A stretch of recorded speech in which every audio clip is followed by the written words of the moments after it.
नमस्कार, ABP news पर हाजिर हूं मैं रुमाना इसार खान। अब से कुछ देर बाद महाराष्ट्र में बीएमसी समेत 29 नगर निगम के चुनाव के नतीजे आने वाले हैं। मुंबई का धुरंधर कौन, यही वो सबसे बड़ा सवाल है जिसके जवाब का बेसब्री से इंतजार किया जा रहा है। मुंबई का धुरंधर कौन, इसी पर सबकी नजर टिकी हुई है। अब जानते हैं बीएमसी एशिया की सबसे बड़ी सिविक बॉडी, बीएमसी की सत्ता की चाबी किसे मिलेगी, ये आज साफ होने जा रहा है। वक्त सुबह 10 बजे का है और 10 बजे बीएमसी के 227 वार्ड में वोटों की गिनती शुरू होगी। इसी को लेकर चुनाव आयोग ने तैयारी पूरी की है, जबरदस्त की है, और साथ ही तैयारी एबीपी न्यूज पर हमने भी जबरदस्त अंदाज में की है, आसान तरीके से ये नतीजे जो नंबर में आएंगे आप तक पहुंचाने के लिए। और ऐसे में हमारी तैयारी क्या है, जरा स्क्रीन आप समझ लीजिए। ये टॉप टैली जो आप देख रहे हैं स्क्रीन के ऊपर की तरफ, यहां आप मुंबई के सभी 227 वार्ड्स का गठबंधन वाइज ब्रेकअप देखेंगे, किसे कितनी सीट मिल रही है। और वहीं जो लोअर बैंड है, लोअर टैली है, इसमें आप मुंबई में सभी दलों का, गठबंधनों का ब्रेकअप देख पाएंगे। वहीं मेरी दाईं और बाईं तरफ महाराष्ट्र के 4 बड़े नगर निगम के नतीजे सिलसिलेवार तरीके से आपको देखने को मिलेंगे। जिस तरीके से भी आप देख रहे हैं, पुणे 165 वार्ड है, तो पुणे में क्या हो रहा है, कौन आगे कौन पीछे। पुणे में तो आप जानते हैं मामला बेहद दिलचस्प है, क्योंकि यहां पर चाचा भतीजा मतलब शरद पवार अजीत पवार साथ आ गए हैं। तो नागपुर, पुणे, थर्ड भिवंडी, आपको लेफ्ट राइट टैली में ये नगर निकाय के नंबर्स नतीजों वाले देखने के लिए मिलेंगे। हमारे साथ इस कवरेज में खास मेहमानों का पैनल भी होगा, उनसे मैं आपका परिचय आगे कराऊंगी। इसके अलावा ग्राउंड जीरो से हमारे साथ हमारे सहयोगियों की टीम मुस्तैद है।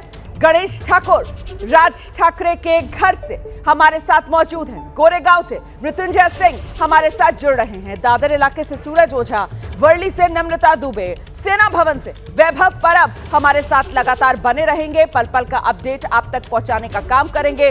तो सबसे बड़ा सवाल जिसके जवाब का पूरे देश को इंतजार है कि आखिरकार मुंबई का धुरंधर कौन बनेगा, मुंबई का किंग कौन बनेगा। ये बीएमसी के चुनाव नतीजे हैं जो आज आने वाले हैं। और बीएमसी जो एक तरीके से शिवसेना की साख से जुड़ा हुआ मामला हो जाता है, शिवसेना की धाक से जुड़ा हुआ मामला हो जाता है। और शिवसेना जिसको लेकर चुनाव आयोग की तरफ से तो शिंदे के हाथ में कमान दे दी गई, लेकिन लगातार इस पर दावेदारी उद्धव ठाकरे की तरफ से की जाती रही। और ऐसे में बड़ा सवाल ये कि मुंबईकर क्या मानते हैं, असली शिवसेना कौन। तो असली और नकली शिवसेना को लेकर भी मुंबईकरों का ये एक फैसला है क्या जो सामने आएगा। एबीपी न्यूज पर सबसे तेज नतीजे हम दिखाएंगे आपको। पहले रुझान का इंतजार है, सुबह 10 बजे से वो नंबर्स आने शुरू होंगे, गिनती शुरू होगी। फिलहाल सीधे आपको लेकर चलेंगे, हमारे साथ हमारे सहयोगी गणेश ठाकुर इस वक्त मौजूद हैं और जानते हैं गणेश ठाकुर से बेसब्री से आज नतीजों का इंतजार। गणेश।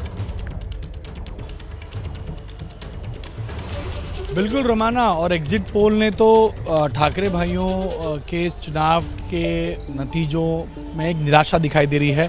और मैं राज ठाकरे के इनके घर के पास हूँ, सेना भवन में वैभव हैं, तो यहाँ पर फ़िलहाल कोई कार्यकर्ता नहीं है। जब रुझान आना शुरू होंगे, जब नतीजे आएंगे, उसके बाद ही कुछ रिएक्शन मिलेंगे। लेकिन एक विश्वास था दोनों ठाकरे भाइयों का कि मराठी अस्मिता और अस्तित्व के नाम पर जो वो चुनाव लड़ रहे हैं, उसमें उनका साथ मुंबई का मराठी मानुस, और सिर्फ मुंबई नहीं तो तमाम एमएमआर रीजन और तमाम दूसरी महानगर पालिकाओं में मराठी व्यक्ति भाजपा के खिलाफ या महायुति के खिलाफ मतदान करेगा। लेकिन एग्जिट पोल के आंकड़े वैसे नहीं दिखाई दे रहे हैं, तो जाहिर सी बात है निराशा है। लेकिन मेरी उनके कुछ नेताओं से उनसे बात हुई है, उनका कहना यह है कि हम एग्जिट पोल के नतीजों पर विश्वास नहीं रखते, हम हमारे काम या हमारा जो कैंपेन था उसके आधार पर लोगों के बीच गए हैं और उन्हें विश्वास है कि एग्जिट पोल के नतीजे, रिजल्ट्स या नंबर्स गलत साबित होंगे और मराठी व्यक्ति उनके साथ दिखाई देगा। और जो लैंडस्लाइड या स्वीपिंग विक्ट्री दिखाई दे रही है बीजेपी या शिवसेना शिंदे गुट को, वैसा नहीं होगा।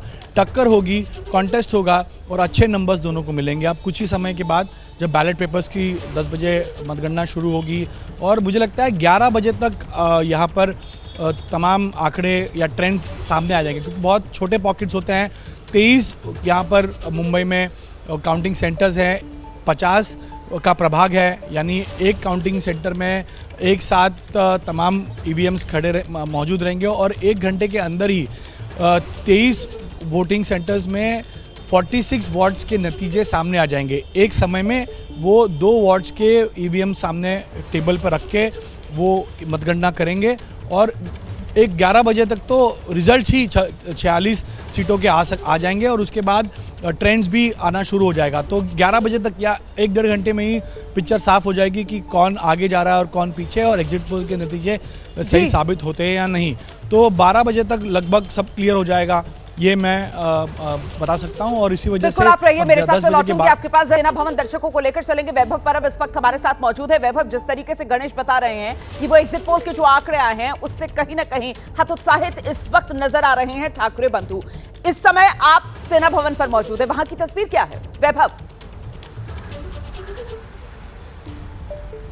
जी देखिए, ठाकरे परिवार तो बेसब्री से इंतजार कर रहा है, क्योंकि मैं साक्षीदार रहा हूँ 2017 में जब उद्धव ठाकरे की सत्ता यहाँ पर आई थी, तो यहाँ पे काफ़ी सारा सेलिब्रेशन हुआ था, काफ़ी सारे ढोल बजे थे, पटाखों की आवाज़ थी। लेकिन इस बार दृश्य थोड़ा सा अलग दिखने की संभावना है, क्योंकि जिस प्रकार के एग्जिट पोल आ रहे हैं उसे देखते हुए ये चित्र शायद बीजेपी दफ्तर के बाहर दिखाई दे सकता है, और वहाँ पे उन्होंने तैयारी भी शुरू कर दी है। देखिए, यही सेना भवन है जहाँ पर 20 साल के बाद खुद राज ठाकरे चलकर आए थे। ये दो भाइयों का मलमिलन था, लेकिन दूसरी तरफ देखा गया तो भाजपा ने इन दोनों भाइयों को अपने अस्तित्व की लड़ाई कही गई थी। तो इसे देखते हुए ये दोनों भाइयों के लिए ये अंतिम लड़ाई होगी क्या, ये अभी कुछ ही समय के बाद पता चलेगा। क्योंकि जिस प्रकार के ये दोनों भाई चुनाव में उतरे थे और मराठी मानुस को उन्होंने अपील किया था कि ये मराठी मानुस के लिए आखिरी लड़ाई होगी, इसके बाद जो लड़ाई होगी वो भाजपा सीधा मुंबई को, गुजरात को जोड़ा जाएगा, इस प्रकार का अपील है, आह्वान है दोनों भाइयों ने किया था। तो बेसब्री से इंतजार इन भाइयों को यही है कि फिर से 2017 के बाद इसी जगह पर गुलाल की रंगोली की जाए, गुलाल यहाँ पे फेंका जाए, पटाखों की आवाज़ हो, ढोल ताशे हो। लेकिन जिस प्रकार के अब नतीजे आने शुरू होंगे, धीरे धीरे यहाँ पे भी भीड़ बढ़ती जाएगी। देखिए, कांटों की टक्कर है, जैसे अपने संवाददाता बता रहे थे गणेश ठाकुर, ये लड़ाई उतनी आसान भी नहीं है। मराठी वोटिंग परसेंटेज जिस प्रकार से हुए हैं वो ज़्यादातर मशाल और इंजन को ही हुए हैं। तो देखना ये होगा कि ये दोनों भाइयों ने जिस प्रकार से सीटें लड़ी है, देखिए राज ठाकरे ने सिर्फ 52 सीटें लड़ी है, तो 52 सीटों में राज ठाकरे को ज़्यादा जीत हासिल नहीं होगी, ये साफ दिख रहा है। लेकिन दूसरी तरफ राज ठाकरे के भाषण का फायदा उद्धव ठाकरे को होते हुए ये जरूर दिखाई दे रहा है, यानी सीट उद्धव ठाकरे की बढ़ेगी। लेकिन अब लड़ाई है उद्धव ठाकरे और दूसरी शिवसेना एकनाथ शिंदे की। देखिए 2017 के बाद महत्वपूर्ण बात कर रहे हैं। देखिए, सवाल नाक का भी है, सवाल साख का भी है, सवाल ब्रांड ठाकरे का भी है, और ऐसे में इन तमाम सवालों के जवाब अब से कुछ देर बाद मिलने शुरू हो जाएंगे। फिलहाल महत्वपूर्ण यह हो जाता है कि आखिरकार ये बीएमसी चुनाव अहम क्यों, इसी को लेकर कुछ जानकारियां आपके सामने रखने का सिलसिला शुरू करने जा रहे हैं हम। आप जानते हैं बीएमसी, बीजेपी जीती तो पहली बार मुंबई में बीजेपी का मेयर होगा। सियासी तौर पर इन नतीजों की अहमियत आप देख रहे हैं। 20 साल बाद उद्धव और राज के एक होने के बाद ये पहला चुनाव जो होने जा रहा है महत्वपूर्ण हो जाता है। करीब 3 दशक से बीएमसी पर ठाकरे परिवार का ही कब्जा रहा है। इस बार क्या होगा, इसी को लेकर इंतजार है। और इतना ही नहीं, महत्वपूर्ण यह भी हो जाता है क्या बीएमसी पर ठाकरे बंधु अपना कब्जा जमा पाएंगे, या नितिन नवीन के राष्ट्रीय कार्यकारी अध्यक्ष के बनने के बाद एक तरीके से ये पहला चुनाव है, भले ही बीएमसी का चुनाव है, लेकिन बीएमसी की अहमियत आप जानते हैं। करीब 75,000 करोड़ का तो बजट बीएमसी का है, जो देश के कई राज्यों, जिसमें गोवा आ जाता है, हिमाचल प्रदेश आ जाता है, नॉर्थ ईस्ट के कई राज्य आ जाते हैं, उनसे ज्यादा बड़ा बजट बीएमसी का है। और ऐसे में अघाड़ी माफ कीजिएगा, बीजेपी जीती तो पहली बार मुंबई में ट्रिपल इंजन की सरकार दौड़ेगी। ये भी एक तरीके से अपने आप में बेहद अहम हो जाता है। सीधे आपको लेकर चलेंगे, हमारे साथ हमारे सहयोगी मृत्युंजय इस वक्त गोरेगांव से जुड़ रहे हैं, और जरा मृत्युंजय से ही ये जान लेते हैं। मृत्युंजय, बताइए इस वक्त काउंटिंग को लेकर क्या है तैयारियां? बिल्कुल, पूरी तरह से मुंबई भी तैयार है, और जिस प्रकार से आपने बताया कि हमारी भी पूरी तैयारी है। और मैं तस्वीरें दिखाना चाहूँगा। मैं गोरेगांव के उन्नत नगर में मौजूद हूँ, और रोमाना आपको बताऊँ कि 227 वार्ड हैं, इसके लिए 23 काउंटिंग सेंटर हैं। हर काउंटिंग सेंटर में 9 से 10 वार्ड की गिनती होगी। ये जो गोरेगांव है, यहाँ पर वार्ड क्रमांक 50 से लेकर वार्ड क्रमांक 58, इस प्रकार से 9 वार्ड के वोटों की गिनती यहाँ पर होगी। और जरा मैं तस्वीरों में आपको जो दिखा रहा हूँ, आपको सेक्शन नज़र आ रहा होगा, जो लोहे की रेलिंग से बाकायदा सेक्शन बांटे गए हैं। तो समझिए एक समय में ही पूरे ईवीएम एक वार्ड के खुलेंगे और नतीजे तुरंत सामने आ जाएंगे। हम आमतौर पर देखते हैं कि शुरुआत के 1-1.5 घंटे में हमें रुझान मिलते हैं, लेकिन इस बार ऐसा नहीं होगा। इस बार आपको 1-1.5 घंटे बाद लगभग आप मानिए 46 वार्ड के तो रिजल्ट आ जाएंगे। बस उसके आधिकारिक तौर पर घोषणा होने में समय लग सकता है, लेकिन रिजल्ट हाथ में आ जाएंगे। वास्तव में तैयारी ऐसी है कि शुरुआत में 2-2 वार्ड की गिनती होगी। जैसे यहाँ पर मैं मौजूद हूँ, यहाँ 50 और 51 वार्ड की पहले गिनती होगी, फिर 52, 53, 54, 55 इस प्रकार से, यानी नतीजे 2-2:30 बजे तक तो पूरे स्पष्ट हो जाएंगे और 4 बजे तक खुद चुनाव आयोग ने कहा है कि 4 बजे तक हम पूरे नतीजे घोषित कर देंगे। तो इस प्रकार की तैयारी है और स्ट्रांग रूम में तमाम जो एजेंट्स हैं, हर पार्टी के उम्मीदवारों के एजेंट्स हैं, वो अभी अंदर गए हैं चुनाव अधिकारियों के साथ में, और ईवीएम मशीनें अब थोड़ी देर में आएंगी। उसके पहले काउंटिंग शुरू हो, उसके इंतजार बाकी रह गया है और उसके बाद गिनती शुरू होने वाली है। और हर बार की तरह एबीपी न्यूज ने तैयारी बड़ी की है। नतीजों का दिन है, नंबर्स पर नजर रहेगी और नंबर जो है वो बेहद दिलचस्प अंदाज में आप तक पहुंचाने की हमारी बड़ी तैयारी है। दौड़ाएंगे हम मुंबई की लाइफलाइन कही जाने वाली लोकल ट्रेन, जो आपके लिए लेकर आएगी आज नतीजों वाले दिन नंबर्स। और वो किस अंदाज में आएंगे नंबर्स, जरा दिखाते हैं आप।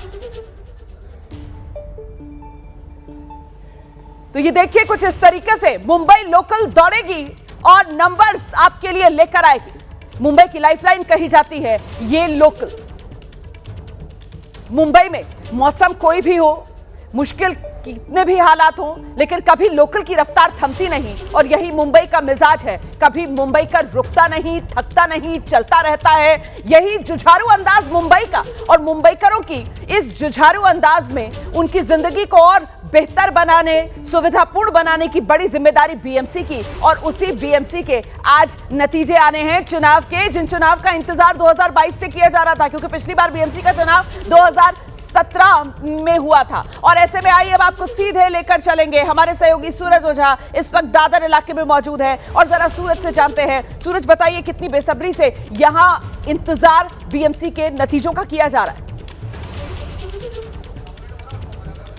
जी बिल्कुल रमाना, देखिए पूरी तैयारी यहाँ पर हो चुकी है। यहाँ पर बता दूं कि कुल 7 सीटों के काउंटिंग होने हैं। मैं आपको दिखा दूं, ये टीवी स्क्रीन पे आपको दिखाई दे रहा होगा, ये आउटपुट है जहाँ पर काउंटिंग की जाएगी। तो ये काफ़ी संवेदनशील इलाका है। ये शिवसेना यूबीटी का गढ़ माना जाता है। तो यहाँ पर देखिए आपको ये दिखाई दे रहे होंगे, ये बैलेट रखे गए हैं जिसे जांच किया जाएगा और जिसकी काउंटिंग की जाएगी 10 बजे के बाद से। और यहाँ पर मैं आपको दिखा दूं कि ये पूरी तैयारी कर रखी है चुनाव आयोग की तरफ से। तो कुछ ही समय में लोग यहाँ पर आने शुरू हो जाएंगे। पहले मंजिले पर काउंटिंग होगा। जो पार्टी से जुड़े लोग हैं उन्हें यहाँ पर जो जिन्हें अधिकृत किया है वो यहाँ मौजूद होंगे। तो पूरी तैयारी कर रखी है।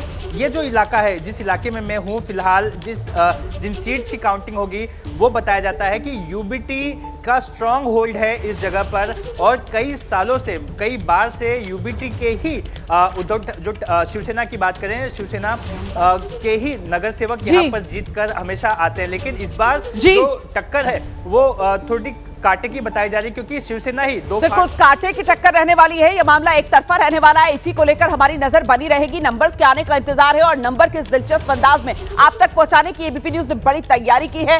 एक और खास अंदाज में आपको दिखाती हूं। ये मुंबई का सीलिंग है और सीलिंग से आप तक नंबर हम पहुंचाएंगे। ये देखिए, ये दिव्य भव्य तस्वीर आपके सामने, मुंबई को जोड़ने वाला समुद्र के बीच से ये सी लिंक वाला रास्ता, और ऐसे में इसी सी लिंक से नंबर्स आपके सामने आएंगे।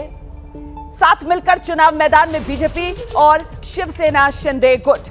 अजीत पवार वैसे तो महायुति का हिस्सा है, लेकिन बीएमसी में अलग ताल ठोक रहे हैं। वहीं महाविकास आघाड़ी में भी जो एकजुटता है वो बिखरती हुई बीएमसी चुनाव में नजर आई। कांग्रेस अलग चुनाव मैदान में ताल ठोक रही है। और बड़ी बात यह कि बरसों बाद, करीब 2 दशक के बाद साथ आए ठाकरे बंधु राज ठाकरे, उद्धव ठाकरे, क्या कुछ कमाल कर पाएंगे? इसी को लेकर सबको इंतजार आज के नतीजों का। हमारे साथ खास मेहमानों का पैनल मौजूद है। तुलसीदास भोईटे जी हमारे साथ मौजूद है, वरिष्ठ पत्रकार प्रशांत दीक्षित जी हमारे साथ मौजूद है, वरिष्ठ पत्रकार, और मेरी सहयोगी मेघा प्रसाद, राजनीतिक संपादक एबीपी न्यूज, वो भी हमारे साथ इस कवरेज में जुड़ रही हैं। जरा जल्दी से एक क्विक रिएक्शन आपसे शुरू करूंगी सर, किस तरीके से आप आकलन कर रहे हैं आज के इन नतीजों का? आपने जिक्र किया नतीजे देते हुए लोकल ट्रेन मुंबई का, जहां पर इतनी भीड़ होती है कि कोई भी कहीं पे उतारा जा सकता है, उतरा नहीं जाता खुद होकर। और दूसरा आपने बताया सीलिंग, जहां पर बहुत ही सुचारू रूप से यातायात चलती है।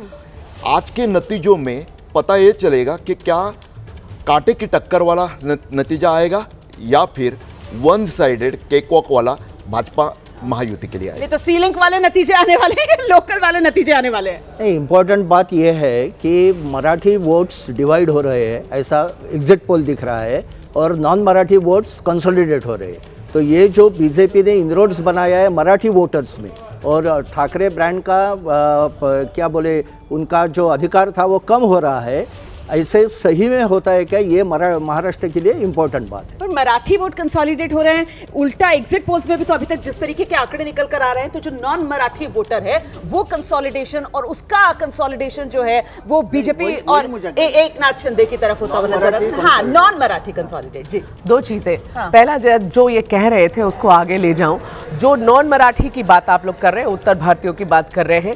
देखिए पिछले, अब जब ठाकरे ब्रदर्स साथ में आए तो क्या कहकर साथ में आए कि मराठी अस्मिता के लिए साथ में आए, तो जो मराठी नहीं है वो तो अलग छिटक गया, वो बिल्कुल उनसे दूर हो गया, वो सब भारतीय जनता पार्टी की तरफ हो गया। और मजे की बात यह है कि जो मराठी बैस्टियन है उसके अंदर बीजेपी ने अपने इतने इनरोड्स बना लिए थे कि उसमें परफॉर्मेंस उनकी अच्छी होनी चाहिए। मैं इतिहास बनता हुआ देख रही हूँ रुमाना, आज हो सकता है कि पहली बार Bharatiya Janata party single largest party होते हुए उभरे वहां पर, और शायद उन्हें बहुत कम जरूरत पड़े किसी और की वहां सत्ता में आने के लिए। बीएमसी में पिछली बार नंबर्स बहुत इंटरेस्टिंग थे, जैसे मैंने कल बोला था, मैं मुख्यमंत्री के घर के बाहर ही खड़ी थी वर्षा में। पिछली बार 82 पर रुकी थी बीजेपी, 84 पे थी शिवसेना, उस वक्त एक साथ थी शिवसेना, सिर्फ दो ही। बिल्कुल 2 का फर्क था। और पिछली बार 2017 में सभी दल अलग अलग अपने दम पर चुनाव मैदान में उतरे थे, और सिर्फ 15 मिनट का इंतजार बाकी है। 15 मिनट बाद पहला रुझान सबसे पहले एबीपी न्यूज पर आप देखेंगे। 9:45 का समय हो रहा है और 10 बजे से गिनती शुरू होने वाली है।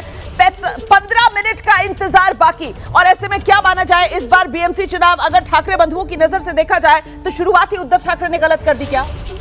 देखिए, उन्होंने शुरुआत तो अच्छी कर दी थी वैसे कि मराठीत्व का मुद्दा निकाला, हिंदुत्व का सामना करने के लिए दोनों ठाकरे भाई एक साथ आ गए, एक मुद्दा आ गया चुनाव में। मुद्दा विहीन चुनाव था, लेकिन जो देरी कर दी भारतीय जनता पार्टी जैसी प्रोफेशनल ढंग से रणनीति करने वाली पार्टी से लड़ते हुए आपको जिस तरह से शुरुआत से तैयारी करनी चाहिए थी वो ठाकरे बंधुओं में नहीं दिखाई दी।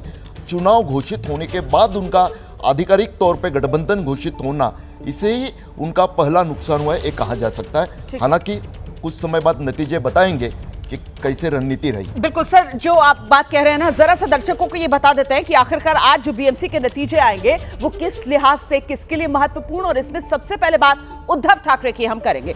उद्धव ठाकरे के लिहाज से अगर आज के इन नतीजों को देखा जाए तो फिर ये नतीजे महत्वपूर्ण क्यों हो जाते हैं? अब जरा ये समझ लीजिए, आप हारे तो बीएमसी की सत्ता से बाहर हो जाएगी शिवसेना। ठाकरे ब्रांड के लिए ये तो सीधे सीधे अस्तित्व का सवाल है ना। देखिए, ठाकरे के नाम पर ठाकरे बंधु राज ठाकरे, उद्धव ठाकरे साथ आए, ऐसे में अस्तित्व बचाने के लिए दुश्मनी तक भूल गए दोनों भाई। लेकिन अगर कुछ कमाल नहीं कर पाते तो झटका तो जबरदस्त होगा, और अगर जीत गए तो 3 दशक का जो कब्जा है बीएमसी पर वो बरकरार रहेगा। खुद को मराठा नेता साबित करने की बड़ी चुनौती है उद्धव ठाकरे के सामने। हारे तो शिंदे का कद मराठा राजनीति में और बड़ा हो जाएगा। सीधे आपको ग्राउंड पर लेकर चलेंगे। वर्ली इलाके से हमारे साथ हमारे सहयोगी नम्रता इस वक्त मौजूद है, और जरा नम्रता से जानते हैं वर्ली में क्या तैयारी है काउंटिंग की। नम्रता। रोमाना, मैं बीजेपी दफ्तर के बाहर मौजूद हूँ और सबसे ज़्यादा आत्मविश्वास कहीं दिख रहा है तो बीजेपी दफ्तर के पास दिख रहा है। कल मतगणना के बाद ही यहाँ पर तैयारियाँ जो हैं वो शुरू कर दी गई हैं। मंच देखिए सज चुका है, बहुत बड़ी एलईडी स्क्रीन लगाई है कि जैसे ही काउंटिंग की शुरुआत होती है और रुझान साफ हो जाएंगे तो उससे यहाँ पर जो है मुख्यमंत्री देवेंद्र फडणवीस खुद कार्यकर्ताओं को संबोधित करने पहुँचेंगे। तैयारियाँ यहाँ शुरू हो गई है, बैरिकेड्स लगाए गए हैं, मिठाई और जलेबियाँ यहाँ बनती हुई दिखाई देंगी, उसके लिए अलग सेक्शन तैयार कर लिया गया है। तो मुंबई में सबसे ज्यादा आत्मविश्वास कहीं दिख रहा है तो बीजेपी दफ्तर के पास ही दिखाई दे रहा है। सिक्योरिटी बीजेपी दफ्तर के पास सबसे ज्यादा कॉन्फिडेंस और सबसे ज्यादा जीत की उम्मीदों वाली तस्वीरें यहां पर देखने के लिए मिल रही हैं। देखिए, ये तस्वीर अपने आप में बहुत कुछ कह रही है। महाराष्ट्र की राजनीति में देवेंद्र फडणवीस, जिन्हें देवा भाऊ कहा जाता है, महाराष्ट्र की राजनीति में हिट हैं क्या देवा भाऊ? इसी सवाल के साथ मेहमानों के पास चलेंगे, लेकिन आपको बताते चले 10 मिनट से भी कम का इंतजार बाकी। पहला रुझान आने को है। एबीपी न्यूज पर वो पहला रुझान आप देखेंगे और देखें किस तरीके से लगातार इंतजार की घड़ियां घटती हुई 10 मिनट 47 सेकंड 46 सेकंड 45 सेकंड इंतजार कम हो रहा है, लेकिन सवाल ये बड़ा बनता हुआ महाराष्ट्र की राजनीति में। देवा भाऊ हिट। देखिए, देवा भाऊ ने जो विकास पुरुष वाली अपनी प्रतिमा बनाई और साथ ही में उन्होंने बाकी मुद्दों पे भी जिस तरह से ठाकरे बंधुओं को घेर लिया, उसका एक कॉम्बिनेशन इस नतीजों में देखने को मिलेगा। ये मुझे लगता है, और भारतीय जनता पार्टी के कार्यालय के बाहर जो तैयारी शुरू है विजयोत्सव मनाने की, उससे साबित ये होता है कि उनका आत्मविश्वास जो शुरुआत से दिख रहा था, हालांकि आत्मविश्वास तो जबरदस्त, और आत्मविश्वास तो जब सरकार जा रही थी और विधानसभा में खड़ा होकर जो उनका वो बयान था, मैं समंदर हूं, लौट कर आऊंगा, मराठी में क्या कहा था, पुनः लौट कर आऊंगा, कुछ इसी तरीके के वो डायलॉग थे ना।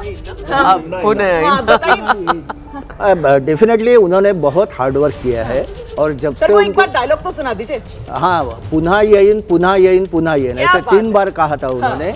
और वो लोकसभा में उनको जो झटका लगा लोकसभा इलेक्शन के बाद, उसके बाद उन्होंने पूरा महाराष्ट्र चुन चुन के सब जगह जाके उन्होंने जिस ढंग से काम किया वो रियली अप्रिशिएबल है। यानी ऐसा काम करते वक्त मैंने कोई दूसरा सीएम को नहीं देखा। आप जो बात कह रहे हैं ना, मतलब वो एक बंदा काफी है, एक ही बंदा काफी है। देवेंद्र फडणवीस के लिए फिट बैठता है ना मामला। देखिए रोमाना, अगर आज जीत भारतीय जनता पार्टी और महायुति की होगी तो मुझे लगता है कि क्रेडिट देवेंद्र फडणवीस को देना जरूरी होगा। ये एक आदमी हर रोज 5 अलग अलग सभाएं करते हैं महाराष्ट्र के अलग अलग पार्ट्स में, और ये 2 भाई ठाकरे साथ में मिलकर इतने समय में 4 ठीक से सभा भी नहीं कर पाए। एक आदमी एक दिन में 5 सभाएं करता है, 2 भाई मिलकर पूरे समय में सिर्फ 4 सभाएं करते हैं। तो आप समझिए कि जिस तरीके से जमीन पर उतरती है भारतीय जनता पार्टी अपनी पूरी मशीनरी के साथ, और देवेंद्र फडणवीस थोड़े वर्कहोलिक भी है, इसी तरीके से काम करते हैं और कोई तरीका शायद उनको पता नहीं है। और जैसा इन्होंने कहा कि एक झटका लगा, और जब ये बात मैंने उनसे बार बार पूछी, उन्होंने कहा मैं ओवर कॉन्फिडेंस में रह गया, मेरी पार्टी ओवर कॉन्फिडेंस में रह गई। फिर जमीन पे उतरे, और ऐसा उतरे कि जिस तरीके की इस बार इतिहास असेंबली इलेक्शंस में बनाया है भारतीय जनता पार्टी, ऐसा रिजल्ट कभी भी नहीं हुआ। और इस बार क्या वही करिश्मा रिपीट होने वाला है यहाँ बीएमसी चुनाव में भी, और बीएमसी की बिल्डिंग से भी नतीजे आप तक पहुंचाने की हमने बड़ी तैयारी की है, और वो तस्वीर क्या होगी दिखाते चलते हैं आपको। एबीपी न्यूज की ये बड़ी तैयारी ये देख रहे हैं आप। तो ये आलीशान इमारत, और इस आलीशान इमारत से बीएमसी के नतीजे आपके सामने होंगे।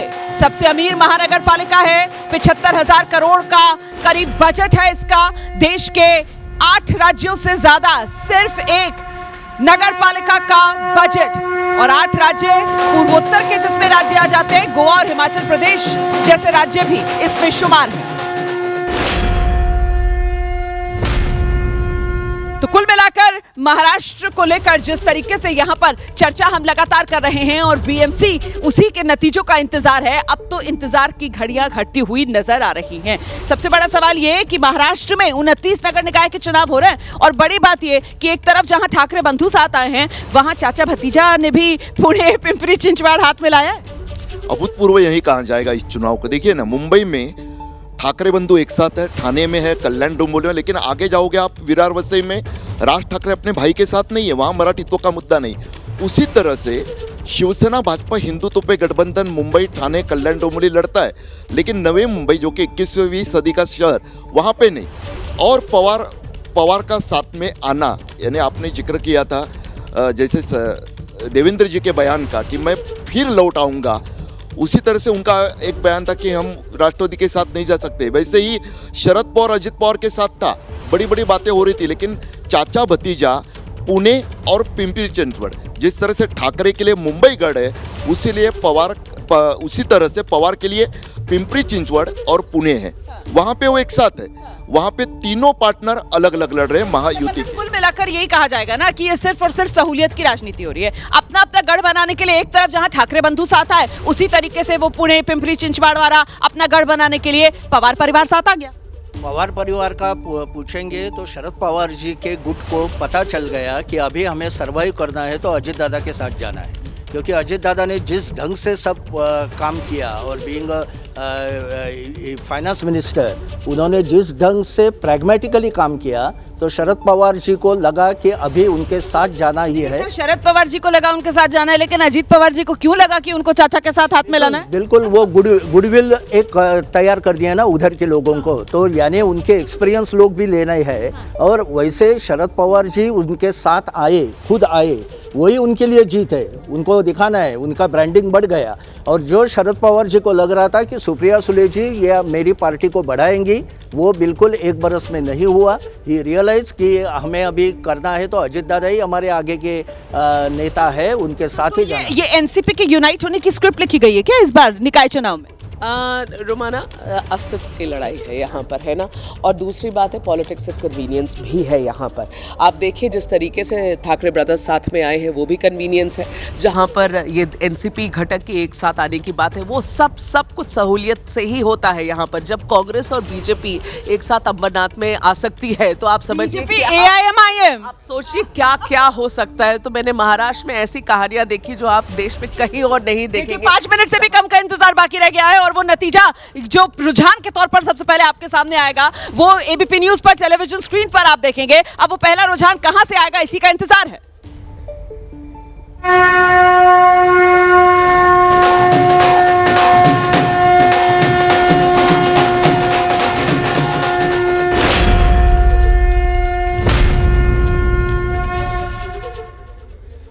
तो मुंबई का धुरंधर कौन, यही वो सवाल है जिसका जवाब आज सामने आने वाला है। आज बीएमसी समेत महाराष्ट्र के 29 नगर निकाय जिनके चुनाव कल हुए, और आज नतीजों का दिन है। 10 बजे से गिनती शुरू होगी और तस्वीर साफ होती जाएगी। सबसे ज्यादा निगाहें बीएमसी के नतीजों पर लगी हुई हैं, क्योंकि बीएमसी पर कब्जा लगातार शिवसेना का रहा, मतलब ठाकरे परिवार का रहा। और ऐसे में इस बार क्या वो कब्जा बरकरार रहेगा, या फिर बीएमसी की सत्ता से ठाकरे परिवार की एग्जिट इस बार तय हो जाएगी? ये वो सवाल है जिसके जवाब का बेसब्री से इंतजार किया जा रहा है, क्योंकि आज जब बीएमसी के नतीजे सामने आएंगे, उसके बाद महाराष्ट्र की सियासत में तब्दीलियां बहुत होंगी, बदलाव बड़े होंगे। ऐसे में कई नेता जीत के बाद जिनका महाराष्ट्र की राजनीति में कद बढ़ेगा, और बहुत से नेता ऐसे महाराष्ट्र की राजनीति में जिनका कद घटेगा हार के बाद।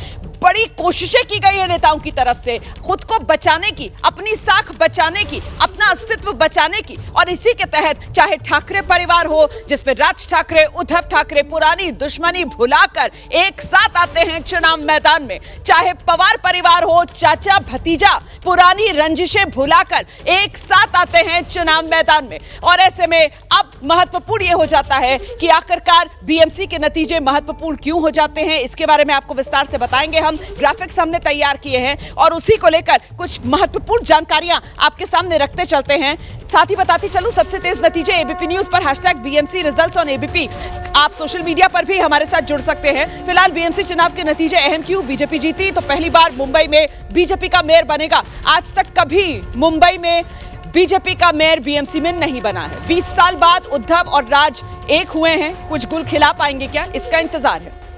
3 दशक से बीएमसी पर ठाकरे परिवार का कब्जा है। नितिन नवीन के राष्ट्रीय कार्यकारी अध्यक्ष बनने के बाद ये पहला चुनाव है जो बीएमसी का हो रहा है। अघाड़ी से अलग होकर लड़ रही कांग्रेस की भी अग्नि परीक्षा की ये घड़ी है। अघाड़ी का लोकसभा विधानसभा वाला गठबंधन टूट चुका है। महाविकास अघाड़ी साथ नहीं है, जिस तरीके से महायुति का गठबंधन टूटा है। बीजेपी जीती तो पहली बार मुंबई में ट्रिपल इंजन सरकार होगी। ये बेहद महत्वपूर्ण हो जाता है, ट्रिपल इंजन की सरकार जो चलेगी। और इस बार जल्दी से लेकर चलते हैं खास मेहमानों का पैनल जो हमारे साथ मौजूद है। जरा क्विक रिएक्शंस में आपसे लूंगी, क्या लग रहा है बीएमसी कौन जीत रहा है? देखिए, अभी की बात करूं तो वैसे तो शुरुआत में केकवॉक था भाजपा महायुति के लिए, लेकिन जो परिस्थिति बदलती गई तो वहां पर ठाकरे भी कांटे की टक्कर लेकर आए थे। उनके पास मराठी का मुद्दा, कांटे की टक्कर है बीएमसी में। कांटे की टक्कर तो नहीं कहूँगा, लेकिन मराठी वोट्स जहाँ जुटे हुए हैं वो इलाके में ठाकरे अच्छा काम कर रहे हैं। लेकिन रेस्ट ऑफ द मुंबई यानी नॉर्थ मुंबई और वेस्टर्न मुंबई, वहाँ बीजेपी ने बहुत आगे बढ़त ली है। लेकिन एग्जिट पोल्स के अभी अगर आंकड़ों के लिहाज से बात की जाए तो भाई मराठी वोटर में उस तरीके का उत्साह ठाकरे बंधुओं को लेकर नहीं है। और हमने देखा कैसे देवेंद्र फडणवीस हो, एकनाथ शिंदे हो, वो तो खुद ये दावा करते रहे कि हम मराठी नहीं है क्या, हम महाराष्ट्र के नहीं है क्या, हम क्या बाहर से आए कहीं। मुंबई में जितनी सभाएं इन लोगों ने की है, उन्होंने यही मराठी अस्मिता को काउंटर करने की कोशिश करी है, बोल के कि मुंबई का मेयर हिंदू होगा और मराठी होगा। लेकिन देखिए, दो चीज़ें यहाँ पर समझ में आती है रोमाना। पहला तो ये दोनों भाइयों का साथ आना कोई खास करिश्मा नहीं कर पाया है, पहली बात। दूसरी बात कि धीरे धीरे भारतीय जनता पार्टी और शिंदे जी की जो काडर है वो मराठी बैस्टियंस में घुसकर अपना दबदबा बना रही है। मतलब मराठी मानुष पर जो एक अधिकार अपना समझते थे उद्धव ठाकरे, वो अब छूटता हुआ नजर आ रहा है। देखिए, वो तो हो रहा है, क्योंकि कभी भी यानी बाला साहब ठाकरे थे तब से लेकर अब तक एक मुश्त मराठी वोट शिवसेना की तरफ जाते हैं, ऐसा हुआ नहीं है। और मेघन जी, जरा सा आपको रोक रही हूँ, 30 सेकंड से भी कम का इंतजार बाकी रह गया है। देखिए 27 सेकंड, 26 सेकंड और वो पहला रुझान आने को है, क्योंकि जैसे ही 10 बजेंगे वैसे ही वोटों की गिनती शुरू होने वाली है। जी मेघा जी ने जैसे कहा अस्तित्व का, उसके साथ मैं कहूँगा अस्मिता और अस्तित्व का चुनाव है मुंबई की। अगर बात करें तो इसमें अगर भारतीय जनता पार्टी शिंदे जी की शिवसेना का बात करें, मैं जो बता रहा था कि केकवॉक नहीं है, लेकिन इसका मतलब ये नहीं है कि ठाकरे ब्रदर जीतने वाले, ऐसा मैं बता रहा हूँ।